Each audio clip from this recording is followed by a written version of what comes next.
సుమన్ టీవీలో మీ business promotions కోసం ఈ కింది నెంబర్ను సంప్రదించగలరు.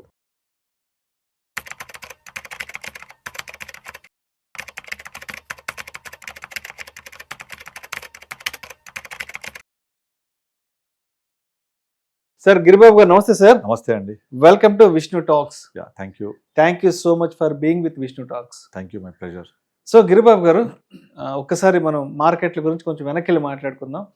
2024 సెప్టెంబర్ నుంచి ఒకసారి మార్కెట్లో చూస్తే ఆల్మోస్ట్ 18 మంత్స్ మార్కెట్లను గమనిస్తే మైనస్ రిటర్న్సే వచ్చాయి. సరే, ఇప్పుడు 2026లోకి వచ్చేసాము. లాస్ట్ ఒక 4-5 నెలల నుంచి గోల్డ్ సిల్వర్కి సంబంధించి విపరీతమైన ర్యాలీ చూస్తున్నాం. ప్రతిరోజు 10,000 పెరుగుతుంది, 20,000 పెరుగుతుంది, 30,000 వరకు పెరుగుతుంది. అంటే రేపు అన్న రోజు బంగారం వెండి ధరలు ఎంతవరకు పెరుగుతాయి అన్నదానికి ఒక నెంబర్ లేకుండా పోయింది. అయితే ఇప్పుడు ప్రతి ఒక్కరి మైండ్లో ఉన్న ఆలోచన ఏంటంటే 2024 సెప్టెంబర్ నుంచి ఆల్మోస్ట్ 18 నెలల పాటు మార్కెట్లు కంప్లీట్ మైనస్ రిటర్న్స్ ఇచ్చాయి. ఇప్పుడేమో గోల్డ్ సిల్వర్లో విపరీతమైన ర్యాలీ వచ్చేసింది. ఈసారన్నా మార్కెట్లు మంచి బుల్ ర్యాలీ వచ్చే అవకాశం ఉందా, ఈసారన్నా మార్కెట్లలో ఏదైనా ఆల్ టైమ్ హై చూడబోమా అంటూ కూడా ఒక స్పెక్యులేషన్ నడుస్తుంది. కాబట్టి సో గత 18 నెలల మార్కెట్ని దృష్టిలో ఉంచుకొని మార్కెట్ల మూమెంట్ ఎలా ఉంటుంది అంటే దానికి ఏం చెప్తారు? యాక్చువల్గా ఈ 2024 సెప్టెంబర్ ఏదైతే మనము 27th September 2024 all time high Sensex Nifty చూసామో, అక్కడ నుంచి మనం కనుక మార్కెట్ ఇప్పుడు ప్రజెంట్ ట్రెండ్ చూసుకుంటే నెగటివ్ టు మైనస్, అంటే లైక్ ఫ్లాట్ నుంచి మైనస్ అని చెప్పొచ్చు. నార్మల్గా సెన్సెక్స్ నిఫ్టీ వచ్చేసి మైనస్ ఒక 3-4% అండ్ సెన్సెక్స్ ఒక 1000+ పాయింట్స్ నెగిటివ్ ఉంది. ఇప్పటికీ కూడా నిఫ్టీ మైనస్ 1000 పాయింట్స్ ఉంది. తర్వాత మీకు మిడ్ అండ్ స్మాల్ క్యాప్ అయితే మోర్ దెన్ 8-10% నెగిటివ్ ఉన్నాయి. సో నిఫ్టీ వచ్చేసి ఒక 4-5% నెగిటివ్ ఉంది. అయితే ఇవన్నీ కూడా ఆల్ టైమ్ హై టచ్ అయిన 24 నుంచి తీసుకుంటే ఇప్పటికి జరిగి 18 నెలలు అవుతుంది.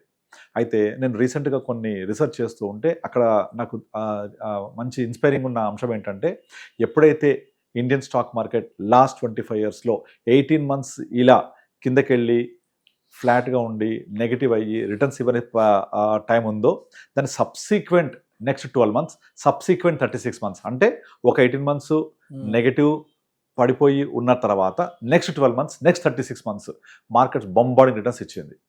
Data is saying that. నేను 25 చక్కర్లేదు, లాస్ట్ 10 years డేటా చెప్తాను. 2015లో నేను అప్పుడప్పుడే స్టార్ట్ చేశాను నా కెరియర్ ఇది యాజ్ అడ్వైజరీగా.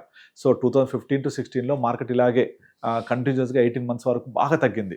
15-16 అట్లా అంతా తగ్గిన తర్వాత 16 తర్వాత 17-18 వరకు అప్రతిహతంగా ముందుకెళ్ళిపోయింది.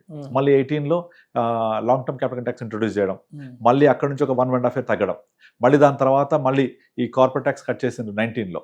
అక్కడ నుంచి మళ్ళీ బిఫోర్ జస్ట్ కోవిడ్ ముందు వరకు విపరీతంగా సెన్సెక్స్ వెళ్ళిపోయి 40,000 ఆల్ టైమ్ హై టచ్ అయింది. మళ్ళీ కోవిడ్లో కిందికి వచ్చింది. ఇక కోవిడ్ వచ్చేసి విపరీతంగా ఫాల్, విపరీతంగా రైజ్, వి షేప్ రికవరీ చూసాం అక్కడ మనం. ఈ 18 మంత్స్ కాన్సెప్ట్ని కూడా దాటి ముందుకెళ్ళిపోయింది. అది ముందుకెళ్ళిపోయి మనం 2020 ఏప్రిల్లో స్టార్ట్ అయిన ర్యాలీ పోస్ట్ మనం లాక్డౌన్ టైంలో అక్కడి నుంచి కంటిన్యూస్గా 2022 వరకు ఎక్కడ గ్యాప్ ఇవ్వలేదు. 22 ఫిబ్రవరిలో రష్యా ఉక్రెయిన్ వార్ ట్రిగ్గర్ అయిన తర్వాత ఒక 1 year పాజ్ ఇచ్చింది, అంటే కింద పడలేదు, కన్సల్టేట్ అయింది. మళ్ళీ సబ్సిక్వెంట్ 24 సెప్టెంబర్ దాకా ఎక్కడ ఆగలేదు. సో డెఫినెట్లీ నేను అందరికీ చెప్పేది ఏంటంటే, ఈ వీడియో ద్వారా ఒక 4 years పాటు కంటిన్యూస్గా మార్కెట్ పెరగడం వల్ల definitely subsequent 1.5 year market cool అవుతుంది, తగ్గుతుంది. దానికి గల కారణాలు వెతుక్కుంటుంటారు మార్కెట్. ఆ కారణాలు ఏంటి? ట్రంప్ ప్రెసిడెంట్గా రావడము, ఇండియా పాకిస్తాన్ వార్ జరగడము, ఇజ్రాయెల్ వార్ జరగడము, నిన్న మొన్నటి వెనిజువేలా ప్రెసిడెంట్ని అరెస్ట్ చేసేంత వరకు కూడా ప్రతి చోటి కూడా దీంట్లో బాగా ఆజ్యం పోసింది ఏంటంటే టారిఫ్స్. మనము జనవరి 2025 అంటే కరెక్ట్గా ప్రెసిడెంట్ ట్రంప్ ప్రమాణస్వీకారం చేసి ఆల్మోస్ట్ 1 year. సో 1 year తర్వాత ఇమీడియట్లీ ఫిబ్రవరిలో మనకు శాంక్షన్స్, అదే మన టారిఫ్స్ ఇంపోజ్ చేసి ఒక 100 days పోస్ట్పోన్ చేశాడు. అంటే అది జూన్ వరకు వచ్చింది. ఇక జూన్లో టారిఫ్స్ ఇంపోజ్ చేయడము, అక్కడి నుంచి పడడం, మళ్ళంతా రికవరీ, కొంచెం అక్టోబర్లో కొంచెం రికవరీ అయింది అనుకుంటే మళ్ళీ నవంబర్ డిసెంబర్లో మళ్ళీ పడ్డాం. ఈ మధ్యలో లాస్ట్ ఒక 1 month క్రితం కొంచెం మళ్ళీ పెరిగి మళ్ళీ టారిఫ్స్ గొడవ వచ్చేసరికి నేను 500% టారిఫ్స్ వేస్తా, మీరు కనుక రష్యాతోటి కూరగాయలు కొనడం ఆపకపోతే రష్యాతో అంటకాగుతున్నారు మీరు అని చెప్పేసరికి మళ్ళీ అక్కడ పడింది. ఇప్పుడు మళ్ళీ చూస్తే మళ్ళీ చాలా నెగిటివ్స్ వచ్చేసాయి. సో ఇవన్నీ ఎప్పుడైతే స్ట్రగుల్ అవుతూ ఉంటుందో, 18 months అయింది కదా, దీని తర్వాత subsequent 12 months, subsequent 3 years market definitely ఒక బొంబార్డింగ్ చూస్తాం. ఈ వీడియో సేవ్ చేసి పెట్టుకోండి, మీకే అర్థమవుతుంది ఎందుకు జరుగుతుంది ఇట్లా అంటే. నార్మల్గా మార్కెట్ ఎప్పుడు కూడా ఒక కన్సల్టేషన్ ఫేజ్, ఒక down phase, consultation phase, next up phase. ఈ 3 ఫేజ్ నడుస్తూ ఉంటుంది. సో ఫస్ట్ డౌన్ ఫేజ్ అయిపోయింది, తర్వాత అందులోనే కన్సల్టేషన్ ఫేజ్ అయింది, నెక్స్ట్ అప్ ఫేజ్ చూస్తాం మనం. అంటే పడిన తర్వాత మళ్ళీ పెరగడానికి చాలా స్కోప్ ఉంటుంది. ఆల్రెడీ గవర్నమెంట్ లాస్ట్ ఇయర్ మనకు 12 lakhs ఇన్కమ్ని తీసుకురావడము, తర్వాత GST 2.0 తీసుకురావడము, ఇవన్నీ ఎకానమీని బూస్ట్ చేయడానికి తీసుకొచ్చే అంశాలు ఇవన్నీ కూడా. ఇలా జరుగుతున్నప్పుడు ఏమవుతుందంటే అండ్ తర్వాత మనం 29 ఎలక్షన్స్ చూస్తాం. అంటే 29 ఎలక్షన్స్కి ముందు ఇవాళ 26లో ఒక బడ్జెట్, 27 ఒక బడ్జెట్, 28 ఒక బడ్జెట్, ఓన్లీ 3 బడ్జెట్సే ఈ గవర్నమెంట్ ఇస్తుంది. ఈ 3 బడ్జెట్స్లో ఎకానమీని, మార్కెట్స్ని బూస్ట్ చేసే అంశాలు చాలా తీసుకొస్తుంది. ఎందుకంటే నెక్స్ట్ ఎలక్షన్స్లో గవర్నమెంట్ గెలవాలి అంటే ఖచ్చితంగా India shining, India growing, market shining, economy growing and common మ్యాన్కి ఫ్రూట్స్ అందజేయడం, ఇలాంటి పరిణామాలన్నీ జరుగుతాయి. జరిగేటప్పుడు మార్కెట్ డెఫినెట్గా ర్యాలీ తీసుకొని మళ్ళీ నియర్ బై ఎలక్షన్స్ టైమ్స్లో ఏదైనా ఒక వొలటాలిటీ ఫ్లక్చుయేషన్ వచ్చే చూస్తాం మనం. కనుక ఇప్పుడు ఎవరైతే ఇన్వెస్ట్ చేస్తారో ఇది ఒక గోల్డెన్ పీరియడ్ అని చెప్పొచ్చు. ఇదొకటి. రెండో పాయింట్, నార్మల్గా ఎప్పుడైనా సరే ఒక 12 to 15% రిటర్న్ ఇచ్చింది అంటే మన ఇన్వెస్ట్మెంట్ 5 to 6 yearsలో డబల్ ఇద్దని అర్థం. అయితే ఆ 5 to 6 years 12 to 15% రిటర్న్. ఇందులో మీకు ఎవ్రీ ఇయర్ కన్సిస్టెంట్గా 15 ఇస్తూ రాదు. ఈ 5 years పీరియడ్లో మార్కెట్ కేవలం ఒక 10 బెస్ట్ డేస్ తీసుకుంటే మీకు ఈ 15% రిటర్న్లో మెజారిటీ రిటర్న్ వచ్చేసినట్టే. అంటే ఇంకోలాగా చెప్పొచ్చు, ఇప్పుడు మీరు 5 yearsలో మీ డబ్బులు డబల్ అయినాయి అంటే 15% ఇచ్చినట్టు. ఆ 5 yearsలో మీరు కనుక బెస్ట్ 10 days తీసేస్తే మీ రిటర్న్స్ 3% పడిపోతాయి. 5 yearsలో 15% ఇచ్చినా కూడా ఆ 5 years ఎన్ని ట్రేడింగ్ డేస్ ఉంటాయి? అప్రాక్సిమేట్లీ 1250 ట్రేడింగ్ డేస్ ఉంటాయి. ఆ 1250 ట్రేడింగ్ డేస్లో ఒక 10 బెస్ట్ డేస్ తీసేస్తే మీ రిటర్న్ 15% కాదు 2-3% పడిపోతాయి. అదే బెస్ట్ 25 days తీసేశారనుకోండి మీ రిటర్న్స్ 0 అయిపోతాయి ఆర్ 0 to నెగిటివ్ అయిపోతాయి. ఇక బెస్ట్ 100 days తీసేస్తే 5 yearsలో మీ రిటర్న్స్ -15కి వెళ్తాయి. అంటే మీకు +15% ఇచ్చింది అంటే all because of top 100 trading days out of 5 years.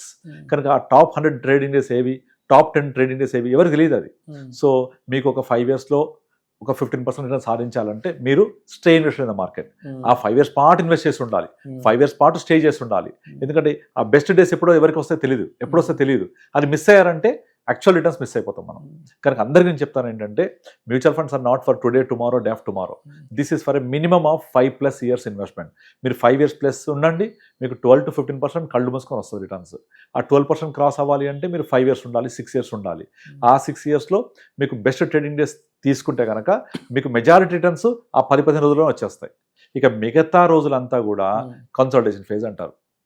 ఎంత కన్సల్టేట్ అయితే అంత జంప్ కొడుతుంది. మీరు ఆ బెస్ట్ డేస్ తెలియదు కాబట్టి keep invested, stay invested. So definitely ఇప్పుడు పెట్టే వాళ్ళకు మీరు గోల్డ్ వెళ్ళిపోతుంది ర్యాలీ, సిల్వర్ వెళ్ళిపోతుంది అని కంగారు పడొద్దు. డెఫినెట్లీ సిల్వర్, గోల్డ్ గత 100 ఏళ్లలో ఇలా పెరగడం ఎప్పుడు చూడలేదు. కనుక రేపు ఎప్పుడు ఏమైందో ఎవరికి తెలియదు. కనుక పరిగెత్తటం ఎక్కొద్దు. పరిగెత్తటం ఎక్కితే కింద పడతాం మనం, అందులో సీట్లు ఉండవు కదా, ఫాస్ట్గా వెళ్ళిపోతుంది. ఇప్పుడు అసలు పెరగని ట్రైన్, అసలు వెళ్ళని మాది స్టాక్ మార్కెట్ అక్కడే ఆగిపోయింది. సో డెఫినెట్లీ ఇది మూవ్ అవ్వడానికి ఛాన్సెస్ చాలా ఉన్నాయి. పరిగెత్తి వెళ్ళిపోయిన దాన్ని ఫోమోతో మనం క్యాచ్ చేసి పని చేయొద్దు. FOMO, fear of missing out చేయొద్దు. ఆల్రెడీ ఎవరైతే ఎక్కి కూర్చున్నారో లెట్ దెమ్ ఎంజాయ్.